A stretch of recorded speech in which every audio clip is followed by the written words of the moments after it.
Hey guys, as always, thanks for tuning in. Jay Helmsing here. First off, my apologies. I know it's been forever since I've tuned in with you guys and given you guys some content and whatnot. Several things going on there. The first and probably the most egregious is, recently with YouTube's kind of stance on the whole gun thing, several of my videos were defunded. So, I lead a really packed life. I do a lot of things, got a lot of irons in the fire, and obviously this is just kind of a fun outlet for me, so it's kind of cool to do, but at the same time I kind of looked at it and I was like, well, I can't really justify spending the time to do these videos if they're going to be defunded and whatnot. So I do have some time now to give you guys a review. I know I had some hanging out there. I will tell you the comparison video I had between the Glock 34 and the SIG X5 was completely defunded. That series is going to be discontinued. I'm probably just going to pull the original video, and unfortunately I won't be doing that comparison anymore. But two that I did kind of leave you with. The first one here I'm going to review today. This is the M9A3 by Beretta, and I kind of gave you a little bit of an out of the box. I gave you that in the overview of the Beretta platform. As you guys may or may not know, I'm kind of a Beretta fan. Wasn't always that way. Wasn't always that way at all. So just to recap, early beginnings with the Beretta with me, I just saw it as kind of like your everyman's gun. Nothing too special. I really didn't appreciate it too much because a lot of the ones I handled were in the military, and obviously those have issues with wear and whatnot. Pistols are beat like rented mules in the military, and they're just not maintained. So with that in mind, my experience with the Beretta platform was not really favorable until I got out and did a lot of shooting on a lot of different platforms, and I kind of slowly gravitated back to the Beretta because I'm still shooting the Beretta M9 in military competitions. So that is something I have to stay pretty sharp on, is the nuances of the M9 platform. Now with that said, I'm going to kind of give you the real quick 30-second overview here. This gun, which has just been released in black, and it's just kind of gone wild. I just see a lot of people flipping out over this thing in black. But this M9A3 has all the bells and whistles. And I mean, if you get it in the G model, like this is, the decocker only model, it is just ice cream as far as guns are concerned. It is the best of the best in the Beretta category, according to me. Some might disagree. Some people out there might like the larger handle and the larger grip of the M9A1. I'm not a super big fan, and I've got big hands. So just to kind of put it in perspective, this grip for me, this Vertec frame here without the added little grip there, really does it for me. It's really just a nice platform. It's a really nice feeling in my hand, and it's very easy to point and shoot. And I just feel like I have a little bit better grip and control of the gun with this Vertec frame. With that said, we'll kind of get into some shooting impressions, some reliability impressions, and I'll give you my overview of the gun next. So let's go from top to bottom like I always do. The sights on this are just some 3-dot sights. However, if you'll notice, the rear sights are fairly dark. They do have a little bit of like a chrome ring around them, but they are fairly subdued. And the front is a nice bright white outline. And they are really nice sights. I really like these sights. I really especially like, and I'll try to get this here without muzzling myself so you guys can see it. I like the amount of light that I see on both sides. That's really important to me. If I shoot a tight sight picture like with the, let's say the SIG X-Ray 3 sights, I bomb with those sights typically because they're just so tight, and I'm used to having a lot of wiggle room in there, and I really like to have that room to kind of make those adjustments and call those shots as I make them. And with these sights I can do that. Nice wide gap in the rear, nice fairly thin front, so they work very well. No issues with the tritium vials. This gun has about 1,200 rounds through it so far, and I've had no issues at all with reliability as far as the sights are concerned. They're in there, they're not moving. If you can see, the front sight is actually staked. There's a little dimple here where they've kind of dimpled it to kind of keep it in place there. I don't know that you'd have to do that, and obviously you can change this sight out. However, it is just kind of built in there for durability purposes, and it's staked in there like that. Now, moving on with the gun, the next cool thing, and I think this is really, if Beretta released this kit to convert it over to G model without any slide machining or anything, if they released that kit about 5 or 10 years ago, the M9A1, the M9 series period, would be enjoying a great market right now, you know, in my opinion. I think that this has been a long time coming, and I think they're really missing a lot of people by offering these in the FS version so frequently without the decocker. A lot of police departments with the Glock Wave have gone to, you know, using no safety or a decocker only. A lot of your self-defense, your tactical guys out there do not use a safety, they use decocker only. And now in the military, a lot of times the M9, which is an FS model, is typically carried with the safety off by many branches because it just, you really don't need it with that long, strong pull you're going to have with the double action first shot. So this is a long time coming, and I'm really a big fan of it, and I think it makes it a very viable pistol and a very viable option just with that addition there alone. Now, fit and finish on this gun as we kind of get into the frame, it is just, it's superb. There's a little bit of a rock, and you're going to have that just because it needs to cycle, it needs to function. It's not a hand-built gun that's going to malfunction or anything like that. But it is very tight. The tolerances are very well mated together, and it just functions and cycles really, really nicely. As you can hear when I charge this, I mean, it's just got a really, really nice feel to it, really nice cycle action. There is no catching or glitchiness or anything like that as it goes through the cycle process. So really, really nice gun. I also attribute that to just kind of the locking lug style. So if you notice, obviously the barrel is going to stay completely flat, and it is going to just recoil just a little bit as it goes through that arc. But you don't have the initial tilt that you do with a Browning design that kind of puts in motion that recoil management issue that we have sometimes with handguns. So very cool, very nicely made gun. I'm not a big fan of the threaded barrel. I don't use cans on pistols. I don't really have a reason for this. I wish they offered it in a version that just had the standard barrel. However, I do have a standard barrel made and in FDE coated that will fit in this gun. So, you know, you can fit it in different holsters and things like that. So, not a super big fan of the barrel being a threaded only barrel. I wish they made an option for that, but obviously that's just my preference. A lot of you guys out there might like the threaded barrel or might like the flexibility of being able to run a can on it. So, something to think about there. As we get on to the rest of the gun here, I've already mentioned the Vertec frame. This frame down here is PVD coated. That's the anti-sand coating, as Beretta calls it, as well as the magazines. They have that anti-sand coating, which is just a PVD coating. So they're very slick. It's almost like a Teflon feeling. The lower frame is finished in that, so don't think it's just, you know, the top, the slide, the barrel, that's all Cerakoted in a different tone of brown or FDE. This down here, this receiver portion, is actually a PVD coating, so it's the anti-sand coating, which should serve for some durability purposes as you have all the mechanicals and whatnot in this lower receiver here. So a nice little touch that I wasn't aware of until I got my hands on one of these. Moving on to some other cool features of this gun, the extended mag release. Now, this is one of the few things I've had issues with, and when I say issues, I should say probably a issue, because I only remember it happening one time. But my mitts are so big that if I go to draw this really quickly and I don't cognizantly think about just kind of watching where that is, as you can see, my middle finger can eclipse that extended mag release there just because of this Vertec frame. And on one occasion, I did bump it enough to get the magazine to unseat right about like so. It fired one round, and then I realized what happened, put it back into battery, and it was rocking again. That is something that can happen if you have long fingers and you're not used to, you know, I got a kind of a funny grip, as you guys might have seen, but I grip really high, and I kind of cant this hand around, so I've got more of an aggressive grip than a lot of people do. But with me, just a couple times, if I don't think about it and I really wrench this out of a holster, I have been able to bump the mag loose just because of that. You could fix that by putting a standard mag release on it. Just something I thought I'd point out. I do like the functionality of having it on there, so I haven't changed it out. I've just kind of run the risk of having that problem and trying to train out of it as I shoot this gun.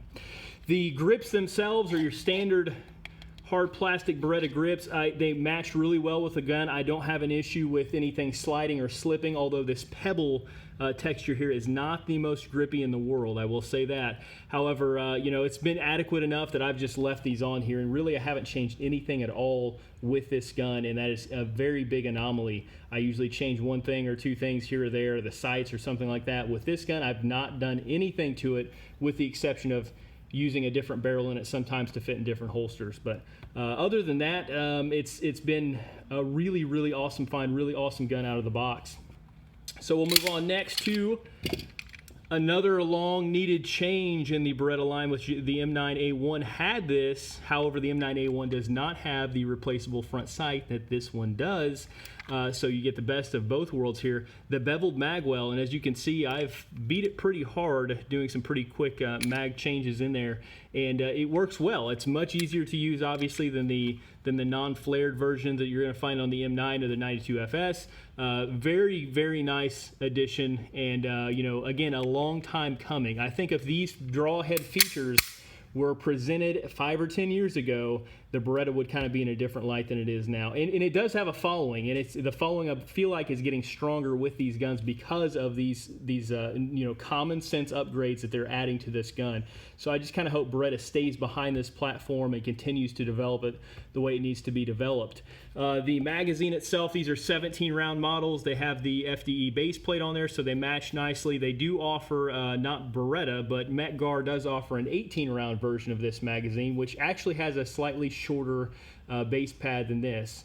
So they do fit a little bit more snugly up in the gun. You have a little less protruding there, and it holds 18 rounds. So that is an available option out there for those of you who always felt like, you know, 15 was not enough. You really don't have that excuse anymore with the Beretta. Again, another long time coming upgrade to this fine service pistol.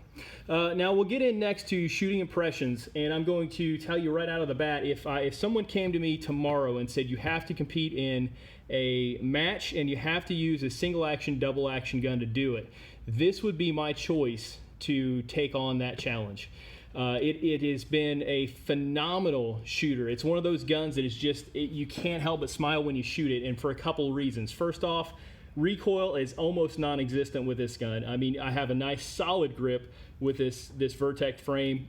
It has the, you know, the non-tilting style barrel in there with the dropping lug, so recoil is more linear. It also is just it's a heavy gun. You got a lot of weight over the front with this rail and whatnot. It is very, very easy to manage those shots and to manage follow-up shots with this gun.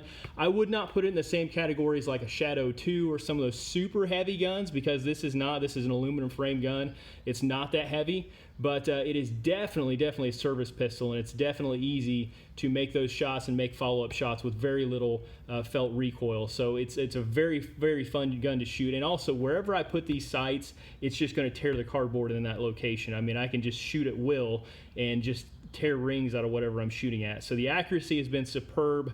The sight picture has been great. I really have no complaints at all with the functionality of the gun. Now, obviously, I've been working this just a little bit. As you can see, it is unloaded, and it was checked before I started filming. But I'm going to show you guys next the trigger pull, and this does have the D spring in it. Now, the only thing I did with this is I did break it down, do a full cleaning at one point, and I used Miltech grease in here. And the Miltech grease is what SIG uses from the factory. It's kind of a white lithium looking grease, but it is super, super slick stuff. And just that change alone, just with the Miltech grease, nothing else, it has the factory D spring in it.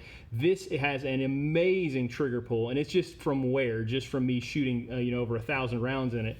But as you can see, I'll go through the double action first, and just you know, no glitches whatsoever. Very, very nice pull, fairly light. Feels lighter than some of my other guns have felt with the D-springs in them. So very, very nice double action pull. Your single action is basically exactly what you want out of a service pistol. It's got you know, a little bit of a catch here as it raises that striker block, as you can see on the top. There's a little bit of feeling there in the trigger. You get it back to this wall here, right where the sear is getting ready to break, and just a little more pressure and it's going to break. So it does have that almost two-stage feeling trigger for those of you that are used to more of a combat trigger. But these guns are super easy to shoot, at least this one. Super easy to shoot, super good trigger in this gun. I have no complaints, I really don't. And there's nothing that this gun leaves me wanting. I have not been scouring the internet for replacement parts or Wilson Combat parts or Ernest Langdon parts or anything like that to put in this gun. It is just, it's been rocking and rolling right out of the box. So awesome gun. So we'll get into a little bit of the downsides next, if you want to call them that. I really don't have too many complaints with this gun. First is going to be the Cerakote finish. Now, this has been pulled out of a holster a few times, but you can see it is developing wear. It's not unusual for Cerakote guns to develop wear. It is unusual for guns to develop wear this early. I don't feel like it's a good Cerakoting process that Beretta is using. I don't know if it's the finish, I don't know if it's the process or what. I just feel like this finish is not as durable as some of the Cerakote finishes that I've seen. The ones I've had personally done just seem a lot more durable. I feel like with this one, if you really dig at it, you can mar it, you can scratch it and whatnot, and obviously you've got some wear and tear already out of this gun, and it's probably been in my hands for, I don't know, 4 months or so. So just some things to think about there with the finish. If you're kind of one of those nuts that are just, safe queen people, not the most durable finish in the world. If you want a battle-worn finish, this gun will accomplish that. So no problems there, just personal preference probably. Next thing I'll get into, this is kind of an odd little anomaly here, so I'm going to break this down real quick. And I've never seen this happen, but I always forget that these are not captive springs and I rocket them out of there. Should remember that, in the Sig P hammer guns are non-captive springs, but whatever. So with the slide here, what I ended up having was, and this did not affect the function of the gun. It was not until I was switching barrels out that I noticed it actually. But if you'll notice this locking block here, it's held in by a pin. The pin is right here. Well, the pin was not inserted correctly from the factory, and so it stuck out a little bit too far on one end here. And as I would put it in here to ride, like normal, so once it's in its position there, that pin was sticking out quite a bit. As you can see it back in here in the locking block area, it's sticking out right in here to the side. And what it ended up doing was I can barely see it from all the carbon because I have been neglecting this bad boy. Right here, it started to scar the lower receiver a little bit because that pin was sticking out so far. So, just one little anomaly. I'm not sure. You can also see it up here in the front where it started to scar. I don't know if you guys can see that scrape or not. That's from the pin in that barrel as it went through the action. Now, there was no malfunction with the gun. I did not have any issues in shooting it. It's not like it slowed down the lockup time so much I noticed it or anything, but I did look at that barrel when I took it out. I was like, hey, that pin is not all the way in there, and I just banged it in with a punch. I've not had any issues with it moving since then out of the locking block. But, something to be aware of. I did have that issue with this gun. I'm not sure what would have happened if I just kept shooting it. I don't know if the locking block would have failed or if the frame would have, eventually bound up with the slide or something. But just something to be aware of. I think it's just probably a product issue with when they put it together. Maybe they, went to start that, took a break, came back and thought it was done. Maybe they grabbed the barrel from, a different bin and threw it in there and didn't pay any attention. I don't know. But that's one issue I did have, and I'm not really going to fault anybody on that because it didn't really, hurt the gun at all. I guess some of you would really complain about that. But it didn't really, hurt the function of the gun. It didn't go down or anything like that. So just, something to be aware of that I've noticed as I shot the gun. Other than that, I've had no issues, and I mean like zero issues at all with this gun doing anything, feeding any ammunition, whether it be factory ammunition, hollow point ammunition. It's ate everything, and I've not had a single issue other than, like I said before, me accidentally pushing the slide release or the mag release, just kind of not paying attention. But other than that, in the way the Beretta's slide release, as they get talking about that, works, I can easily keep the palm of my hand out of the way of that, so I don't have any issues riding the slide open. I don't have any issues with it at all. One ergonomic thing I will point out as I smack this back together really quickly, you need to be aware of if you're not used to shooting a lot of Berettas, is that you need to jog your thumb from your shooting hand. So if you're right-handed like I am, your right-handed thumb, you need to jog that out quite a ways away from the slide because of these levers here. So your decocking levers now, or your safety levers if you have the FS version. I'll kind of show you what that looks like. So as you get your grip on there, if you'll notice, my thumb on that hand is riding right up in this area. So if you're not careful and you don't think to, really put some pressure, downward pressure on that thumb and get it low and out of the way or off to the side a little bit, sometimes with your firing hand thumb, you can bump that safety area there as the slide comes back through recoil. Okay, so I have felt it a couple times. Obviously, it has not malfunctioned. It hasn't, failed to cycle because of it, but that's something you should be aware of, and that's just a nuance with slide-mounted safeties, which some people absolutely can't stand in any capacity. But that is there for you guys to partake in. I appreciate you watching this video. I appreciate your you listening to me go on about these guns. I'm going to continue to build these videos as I can, and I'm getting a lot of rounds in down range, so hopefully I have some nice footage for you guys coming up and some nice things to discuss. Thanks as always for tuning in. Keep going to the range, keep practicing, keep watching as many videos as you can, and keep getting that training as you can get it. I really appreciate your viewership, and have a great day, guys.